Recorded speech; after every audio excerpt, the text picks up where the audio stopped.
আজকে এটা আমার দ্বিতীয় দিনের নাস্তা, ব্রেকফাস্ট।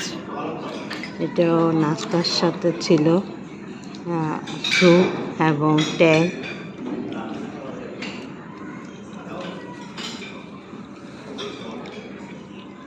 আসসালামু আলাইকুম। আজকে আমার দ্বিতীয় দিনে কমপ্লিমেন্টারি হোটেল থেকে নাস্তা খেয়ে বের হয়েছি সারাদিন ঘুরে বেড়াবার উদ্দেশ্যে। আমরা হোটেলের সামনে থেকে একটি গাড়ি ভাড়া করে নিয়েছিলাম, রেন্টে কার। সেইটি 2500 টাকা, ডে লং। আমরা ঘুরবো লালাখাল থেকে যাব শ্রীপুর চা বাগান, সেখান থেকে যাব জাফলং। তো আমাদের যাত্রাপথে মাঝে মাঝে বিরতি থাকবে। আমরা প্রথমে চলে এসেছিলাম অনেক সুন্দর একটি পর্যটক স্থানে, যে স্থানটি দেখলে মন ভরে যাবে। সেটির নাম হলো লালাখাল বিভাগীয় শহর সিলেট, জৈন্তাপুর উপজেলায় অবস্থিত। সিলেট থেকে প্রায় 35 কিলোমিটার দূরত্বে অবস্থিত এই লালাখাল নদী ভারতের চেরাপুঞ্জি পাহাড় থেকে উৎপন্ন হয়ে বাংলাদেশে প্রবেশ করেছে। তো আমরা একটি নৌকা ভাড়া করে নিয়েছিলাম, যে নৌকাটি ভাড়া 1200 টাকা চেয়েছিল। একটুও কমাবে না তারা, মানে তারা যে নৌকার দাম যেটা চায় সেটাই ফিক্সড, এখানে কোনো দামাদামি করা যায় না। আর ঈদের সময় ছিল তখন, আর সেজন্যই সব কিছুই মানে প্রচুর দাম, মুলামুলি করতে হয়, দামাদামি করতে হয়। তারপরে আমরা 1200 টাকাতে আমরা উঠে পড়লাম এই বোটটি রিজার্ভ করে। তো এইখানে অনেক লম্বা লালাখালটি খুবই সুন্দর। আমি এই ধরনের খালে বেরিয়েছিলাম, যেমন আমি কাপ্তাই লেকে, রাঙামাটি লেকে, এই ধরনেরই পানি ছিল, সবুজ পানি, এত সুন্দর স্বচ্ছ পানি। আর খালটির দুই পাশে ছিল পাহাড়, তারপরে অনেক রকমের গাছ। এগুলো দেখতে দেখতে মন ভরে গেল। বোটের ভাড়া যে 1200 টাকা, সেটা আমরা ভুলে গেলাম আমরা এই খালের সৌন্দর্যটি দেখতে পেয়ে। তো আশা করছি আপনাদের কাছেও ভালো লাগবে। যারা এই লালাখাল ভ্রমণ করেন নাই, তারা একটিবার হলো লালাখালে এসে দেখে যেতে পারেন। এটা আসলে কত সুন্দর।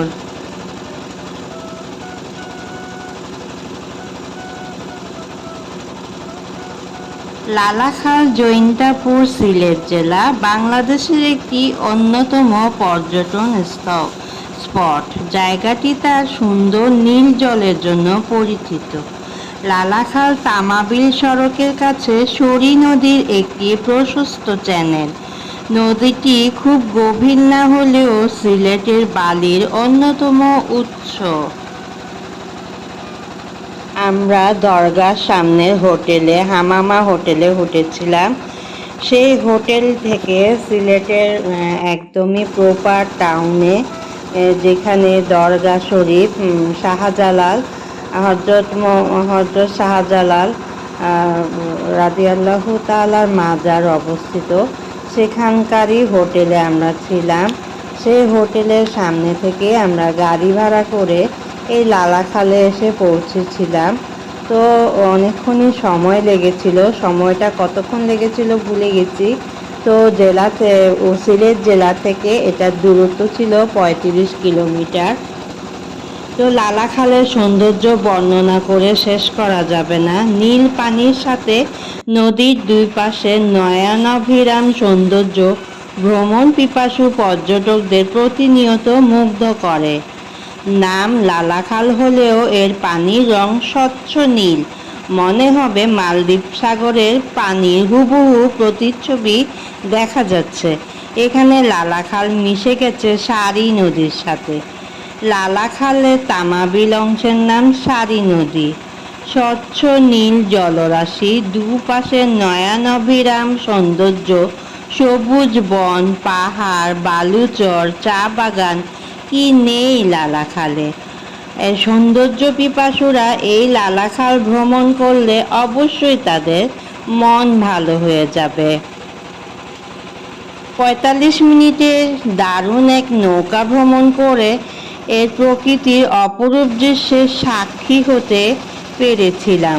একটা দিন লালাখাল কাটানো যেতেই পারে। আপনারা যারা সিলেট ভ্রমণ করতে চান তারা তাদের লিস্টে লালাখাল রাখতে পারেন। অবশ্যই এটা সৌন্দর্য সবাইকে মুগ্ধ করবে। লালাখালের ঘাটে সারি সারি নৌকা বাঁধা আছে। যার যে নৌকা বা বোট পছন্দ সেটা ভাড়া করে আপনারা লালাখাল ভ্রমণ করতে পারবেন।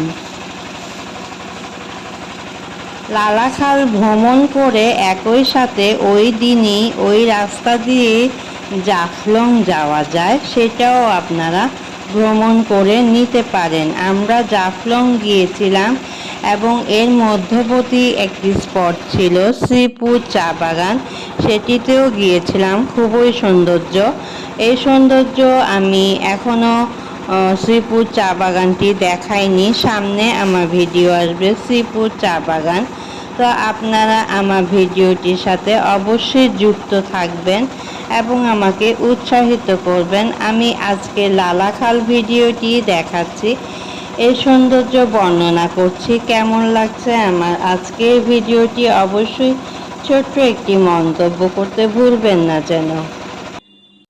লালাখাল যাওয়ার আদর্শ সময় হচ্ছে শীতকাল। আমরা তো গিয়েছিলাম জুন মাসে, তখন ঈদ চলছিল। ঈদের ভ্যাকেশনে আমরা গিয়েছিলাম।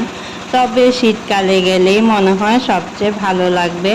নভেম্বর থেকে ফেব্রুয়ারি মাসের মধ্যে গেলে লালাখালের নীল জলরাশি সবচেয়ে সুন্দর রূপটা দেখতে পাবেন।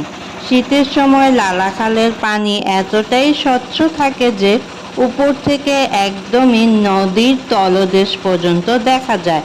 শীতকালে নদীর দুপাশের দৃশ্য আরও বেশি মনোমুগ্ধকর হয়ে ওঠে। প্রকৃতি তখন নতুন আমেজে সেজে ওঠে। তাই এক কথায় বলা চলে শীতকাল লালাখাল ভ্রমণের উপযুক্ত সময়। নীল জলরাশি, সবুজ বন, দুপাশে চমৎকার দৃশ্য, চা বাগান, জিরো পয়েন্ট আপনাকে অবশ্যই মুগ্ধ করবে। একটা দারুণ নৌকা ভ্রমণ করতে পারবেন। নীল জলরাশির উপর দিয়ে নৌকা নিয়ে ঘুরে বেড়াবেন। চাইলে স্পিড বোট নিয়ে ঘুরতে পারেন। নৌকা ভ্রমণের পথে দেখতে পাবেন দারুণ সব মনোমুগ্ধকর প্রাকৃতিক দৃশ্য। তারপর পৌঁছে যাবেন জিরো পয়েন্টে। ওখানে বালুর চর পাবেন। বালুর চরটা পায়ে হেঁটে উঠেই পাবেন চা বাগান আর পাহাড়। সিজন ভেদে লালাখালে নৌকা ভাড়া উঠানামা করে। যেমন আমরা গিয়েছিলাম পিক আওয়ার একদম ঈদের সময়, সেজন্য নৌকা ভাড়া অত্যন্ত বেশি ছিল। হয়তো অন্য টাইমে নৌকা ভাড়া একটু কম হলেও হতে পারে। তো আপনারা যে টাইমে যান অবশ্যই নৌকা আলাদের সাথে মোলামুলি করতে হবে, দাম দরাদরি করে উঠে নৌকা ভাড়া করে এটাতে চড়ে বসবেন। সিলেট শহর থেকে লালাখাল যাওয়ার জন্য প্রথমে জৈন্তাপুর আসতে হবে। জাফলংগামী যে কোনো বাসে উঠলে আপনাকে সারিঘাট নামিয়ে দেবে। এরপর সেখান থেকে জাফলংয়ের বাস, মাইক্রো বাস বা লোকাল সিএনজি পাওয়া যায়। যেতে সময় লাগে 1 থেকে 1.5 ঘন্টার মতো। রিজার্ভ মাইক্রোবাস ভাড়া পড়বে 2000 থেকে 2500, 3000 এইরকম। আর সিএনজি রিজার্ভ ভাড়া করলে 1200 থেকে 1500 টাকার মধ্যে পেয়ে যাবেন। তো আমরা রেন্টে কার একটি ছোট কার ভাড়া করেছিলাম, সেটা ঈদের সিজন দেখে 2500 টাকা নিয়েছিল। সেই কারটি আমাদেরকে প্রথমে নিয়ে গেল লালাখাল, তারপরে আমরা গিয়েছিলাম শ্রীপুর চা বাগান, এরপরে গিয়েছিলাম আমরা জাফলং। সর্বশেষে সেই কারে করে আমরা ফিরে এসেছিলাম দরগায় শাহজালাল মাজারের কাছে, যেখানে আমাদের হামামা হোটেলটি অবস্থান করছিল। সেখানে এসে আমরা নেমে পড়ি এবং গাড়ি ভাড়া মিটিয়ে আমরা রুমে চলে যাই। তো আজকের ভিডিওটি সবার কাছে কেমন লাগলো অবশ্যই ছোট্ট একটি মন্তব্য করতে ভুলবেন না। আল্লাহ হাফেজ, টাটা।